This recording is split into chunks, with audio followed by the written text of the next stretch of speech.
Today's my second talk on my 15th day of fasting. Because I did my first one at about 3:30 or 4 o'clock in the morning. And then I went back to sleep. And then I slept for a pretty good amount of time. And got up.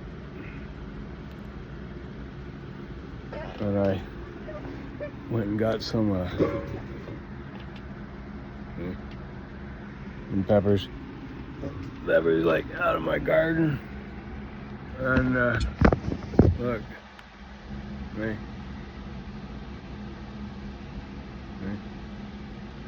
There's a habanero pepper right there, and that thing will set a city on fire.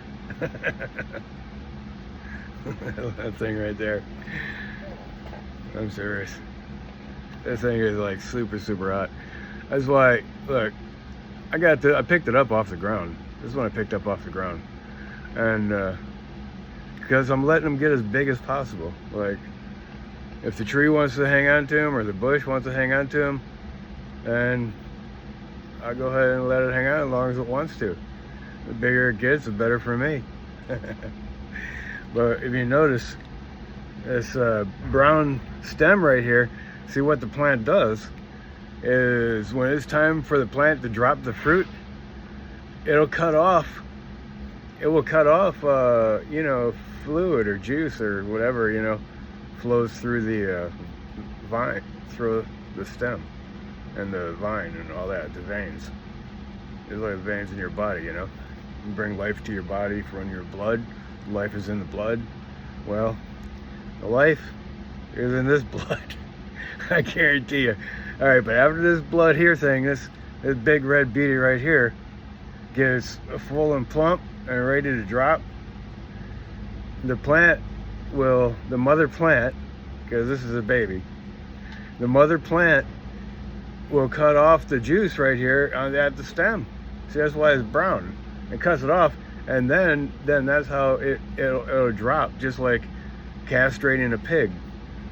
All right, you put the band around the balls and a big rubber band, and then it dries. It cuts off the supply, dries it up into a stem that can be, and then it just drop off. Same thing. All right.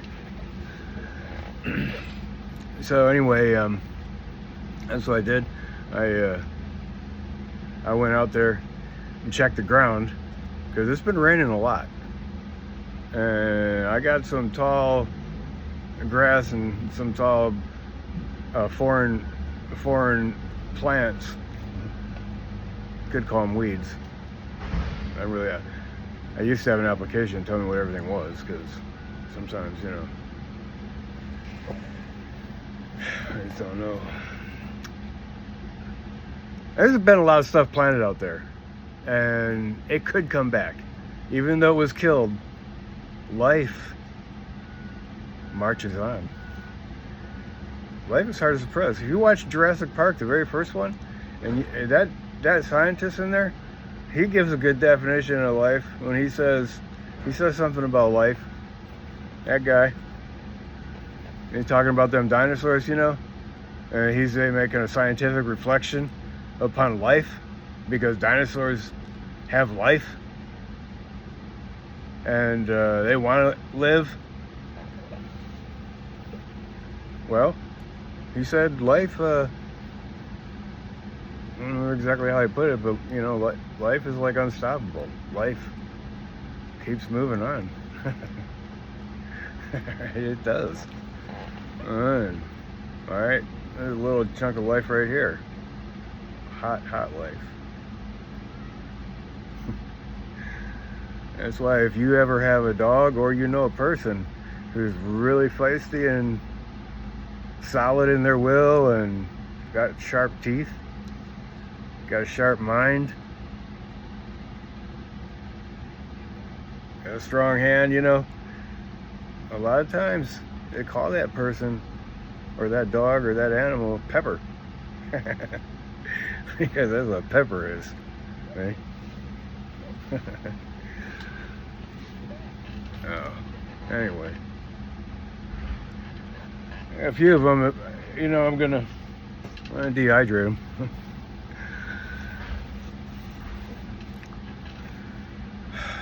I believe that those things are vitamins from heaven. I believe they're God's vitamins. In fact, I have so much faith in those peppers. That's why I can't let them go to waste. I believe those peppers hold for me the secret of life, the fountain of youth, the secret potion, the vitamin, the real vitamin. There's a lot of fake vitamins. Look, I bought these vitamins. These are Ultra Liver because I seen something on TV, on YouTube, an advertisement about something, and they give an explanation, advertisement about a vitamin, and they give explanation why this vitamin is particularly good for you and why you need it. And it has the secret ingredients in it that they talk about, because they all have secret ingredients. And this kind of phenomenon has been going back all the way from early times we can remember in the cowboy days. Because if you watch Oh Brother, Where Art Thou?, you'll have a good understanding of that snake oil salesman, a big fat guy. He's a really funny guy too, because he's a popular guy. In fact, all the people in there are popular guys. The one guy is kind of playing the lead role somewhat, is a very, very famous guy, and he was voted like the most attractive man in at least the United States I think like Time magazine does this or something, they rate people. If people are really that much different. Look, it's just a fun game. Some people play it and some people don't. And the people that don't play it sometimes could beat the people that do play it. Anyway, everybody has their idols, it's just the way that it seems like it's the way we work. We want to look up to somebody.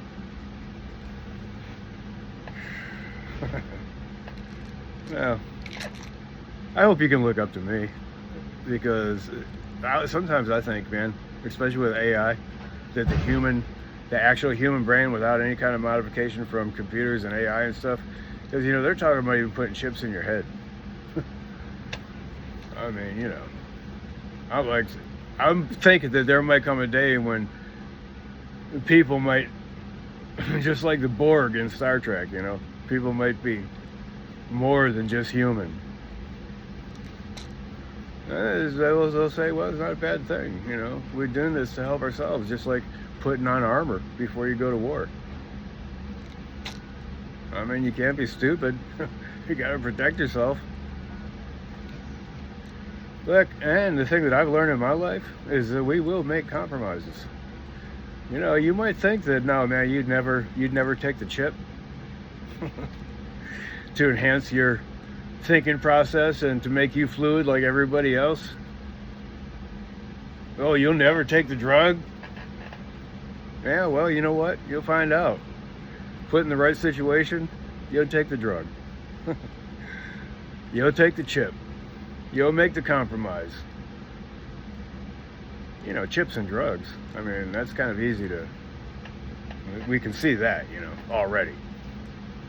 But there's other things too.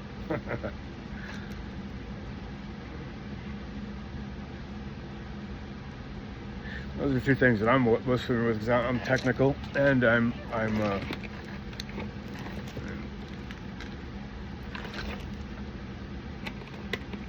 I follow stuff like that. I follow human stuff. I follow scientific stuff. I follow, psychological stuff. I follow all this stuff. Like I said before, I even got a microscope now, and I got a telescope. I haven't used either one of them yet. I used to use a smaller microscope so I could hook to my phone and stuff, or my computer, but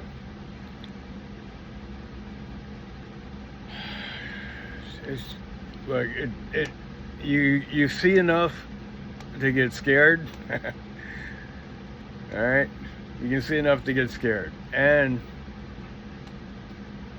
but you don't see enough to actually know what the heck you're actually seeing sometimes. But anyway, I haven't backed away from it. That's why now I got a telescope, so I can look out. I don't have to rely on what other people say. I mean, now, you know, they got really big telescopes. I mean, they got telescopes that are on satellites out in outer space, so that they can actually, and then they send pictures to us, and they can see light years away. They see what happened at the Big Bang. They say that they can see the reverberation from the Big Bang of the universe that we live in, which is one place among many billions, because it's like there are no boundaries. And if you want to try to wrap your brain around that, have at it. You cannot, if you go to an honest search and you go to the end of that particular search, you know, you go to the end of the road on that one as far as you can go. Well, when you get to that point, you know what you're going to find? Ignorance. You're going to find that you don't know shit.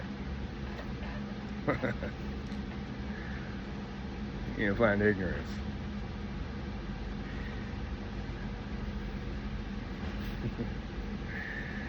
Look, in that last chapter in the Jacob the Baker that I referenced on my last talk, even, I think, or maybe one before that, but he was telling Mr. Gold, that we clothe ourselves in our nakedness, or something like that. We clothe ourselves in our nakedness. We clothe ourselves in ignorance. We cloak ourselves, or we clothe ourselves in ignorance. Well, you can't escape it. No, you know. But you don't see it until you follow the road to the end. You know, end of the trail. That's what you're gonna figure out. That's why Bob Dylan's song, you know, I was older than that now. I was older then. I'm younger than that now. All right. So I just wanted to talk a little bit about people because I've met a lot of people in my life, and different kinds of people. The person I got Charlie from, she was more than one person inside of a person. She had multiple personalities. I didn't know that right away. I did discover that, though. I discovered that to be true. I questioned it at first. I didn't believe in that. I don't believe in that kind of stuff, man. But no, it's true. I confess. All right, it's true. A person can have more than one personality. They talk about how this happens because even the scientists and neuroscientists and psychologists and all those kind of people that are up at that level of thinking, all right, and they have a think tank, okay, of different not traditions, different like different professions, different disciplines, as they call it, different disciplines. You have a think tank from people with different disciplines of study, okay? And they're the experts in the field. They come together and they try to figure this kind of stuff out. And it's actually pretty interesting, especially if you look at it, because we got historical records. We got records of what people thought the things were a long time ago, and those same things, what we think what they are today. See? And the methods for taking care of ourselves are documented, what they were a long time ago and what they are today. And they've changed over time. Drastically.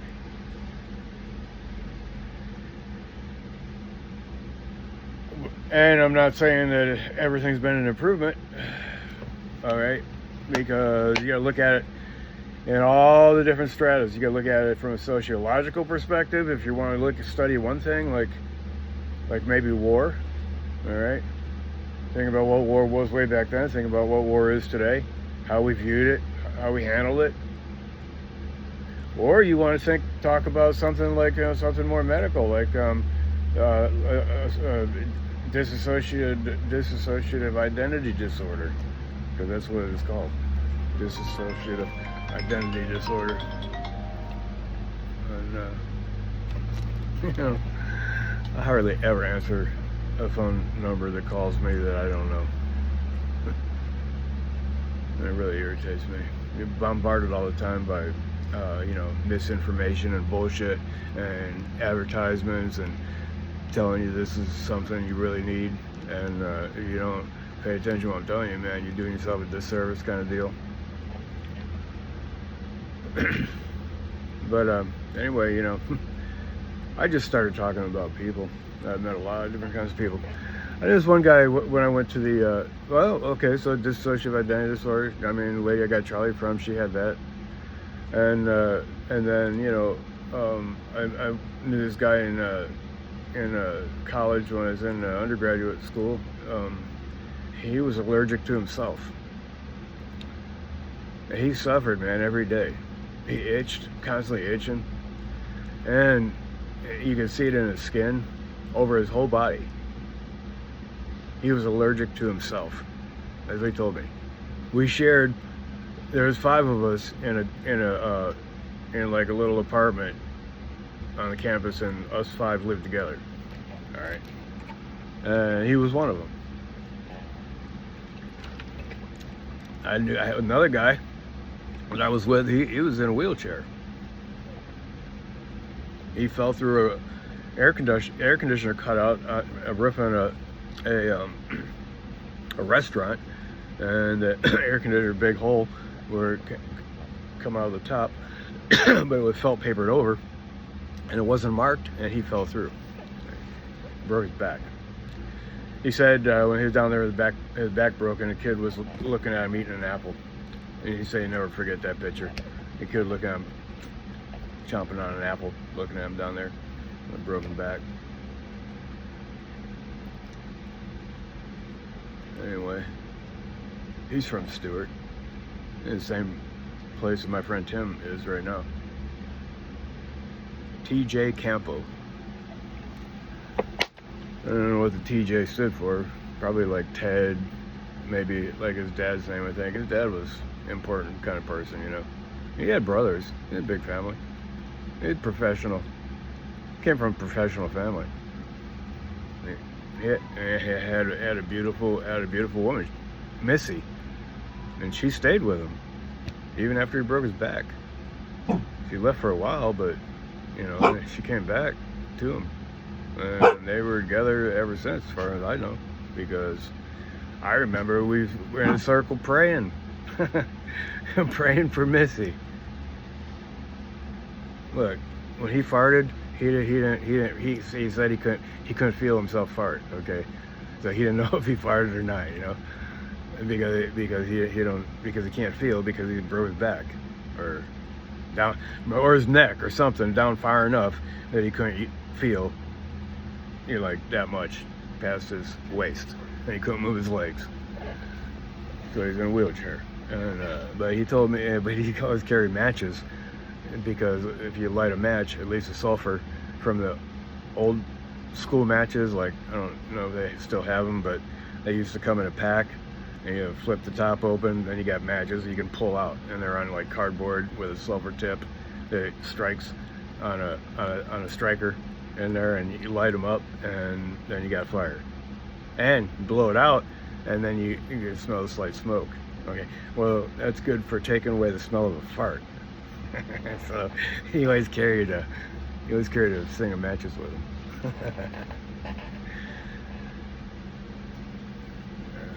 Well, anyway, there's a couple guys right there that I knew.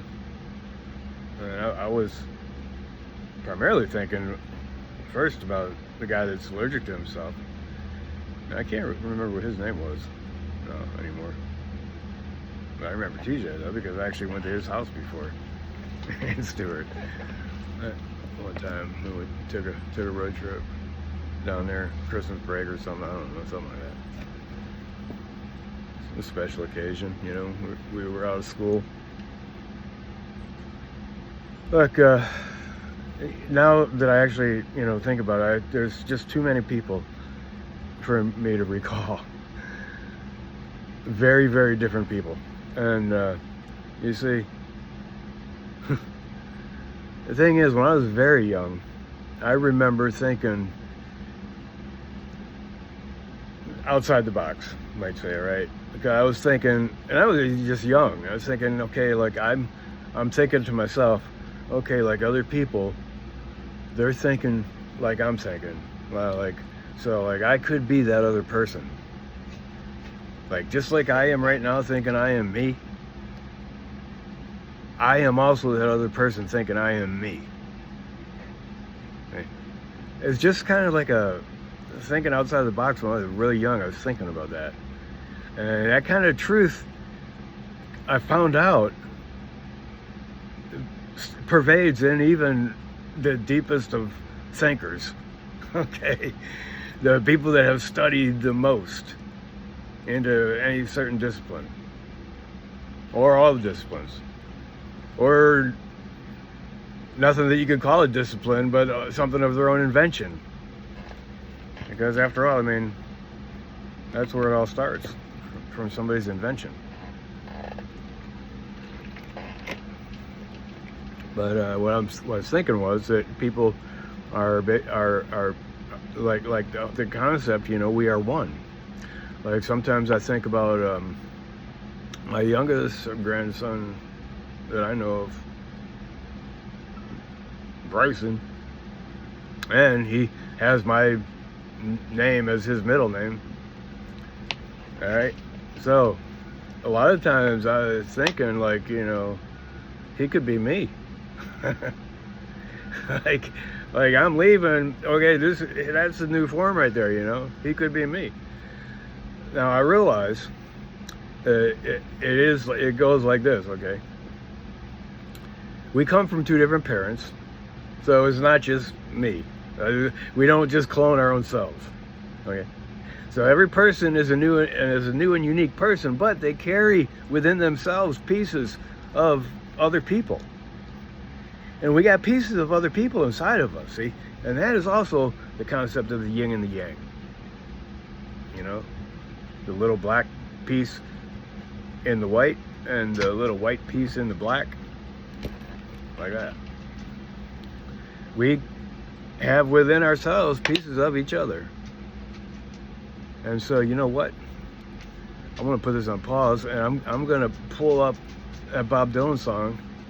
I have to find it because I'm not really sure the name of it is, but I know the name of it is like the name of a person. And it's about a guy that went to war, and in the end of the song dropped his medals in his mom's hand. And of course, you know, well, I know I can't play the whole thing, but I'm gonna play just a piece of it because I have to. I have to show this. The reason I have to show this is because when he looked into the face of the enemy, you know, the thing that disturbed him most was that he looked just like him. And he realized that he looked just like him. He was him, in a sense. And that was my sense early on when I was young. I had that realization that I could be like, I'm just like him, somebody else. And so that's when I say I kind of like that kind of meditation kind of like stayed with me, and so it's very easy for me to understand the concept of we are one and like that, you know. But see, I also know a thing or two about having to take sides and having to fight, okay? And it's a hard thing to keep them both in balance because they're contradictory, okay? It's insanity to fight yourself. Pure and simple. If you're fighting yourself, that's insane. And insane means that self-destructive. And that's against life. According to scientists in Jurassic Park, it's impossible. Life doesn't do that. Life presses on. One way or another. A person might kill himself, but look, somebody else is being born every day. Life is in each one of us. It makes us all tick. And we are just pieces of a whole. And that's what we have to understand as a whole world. We can't be fighting ourselves. We are one. And we have to be one. We can't be fighting ourselves. That's why God hates divorce. Right? No, God wants to be whole. God wants to be one. And if this whole thing is just an extension of God, like if we're all just pieces of God, you know, and God is working things out for God's self, that we're just kind of like, you know, the nerve endings, our lives. We're part of something bigger than what we got going on right here. As in the microcosm, so in the macrocosm. We are the microcosm. But there's a lot of microcosms even beneath us. There's a whole microbiome inside your belly. A whole universe of a world of different little things working together and doing their thing, and they don't have to do it the same way every time. Okay? And that's taking place like inside your belly. Well, look, I got a few minutes, and I just want to get this song up just a minute.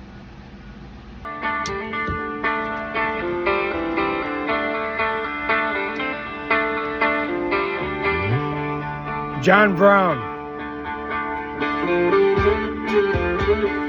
And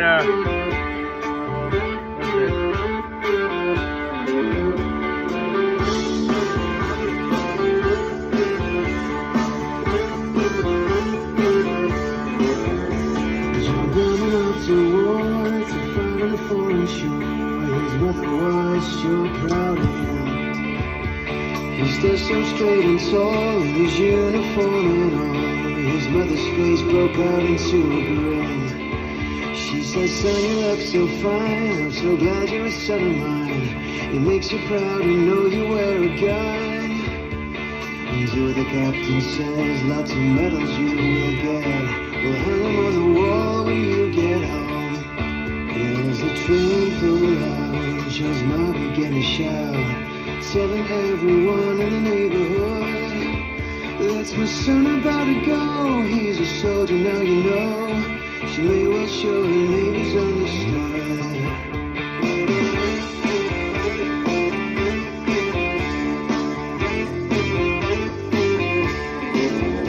She got a letter once in a while, and a Facebook in her smile. She showed them to the people from next door.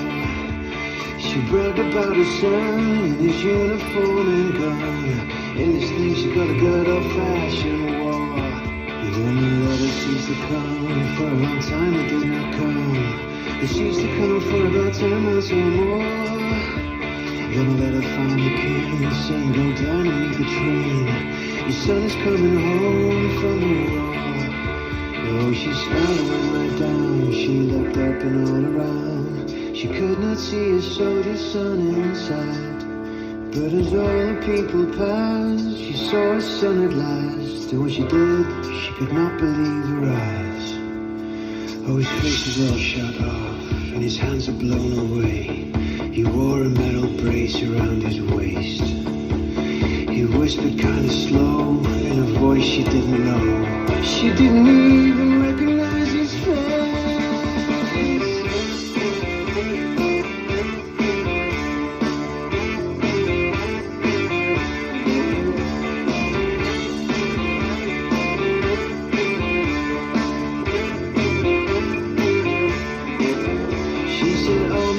concerned. Lord, tell me what they've done.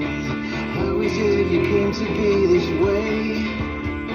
He tried his best to talk, but his mouth could hardly move, and his mother had to turn her face away. Don't you remember, Ma, when I went off to war? You thought it was the best thing I could do. I was on the battleground, you were home acting proud. You weren't there standing in my shoes. And I thought when I was there, Lord, what am I doing here? Trying to kill someone or die trying. But the thing that scared me most, when my enemy came close, I saw that his face looked just like mine. And then I couldn't help but think, through the thunder roar instinct, that I was just a puppet in a play. And through the roaring smoke, that string it finally broke, and a cannonball it blew my eyes away. When he turned away to go, his mother acted slow, as she saw the metal brace that helped him stand. And as they turned to leave, he pulled his mother close, and he dropped his medals down into her hand.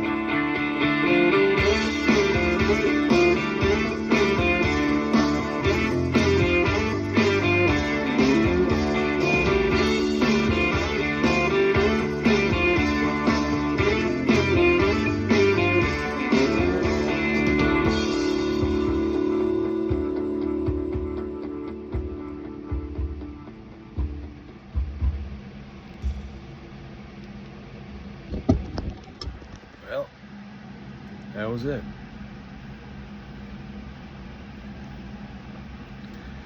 I think that's all the song says. It all right there. I think Bob Dylan made a point. He made a good point. And there's all kinds of people in the world, see? But we're pieces of each other. And so, no matter who you look upon, no matter who you see, just remember that they're pieces of you.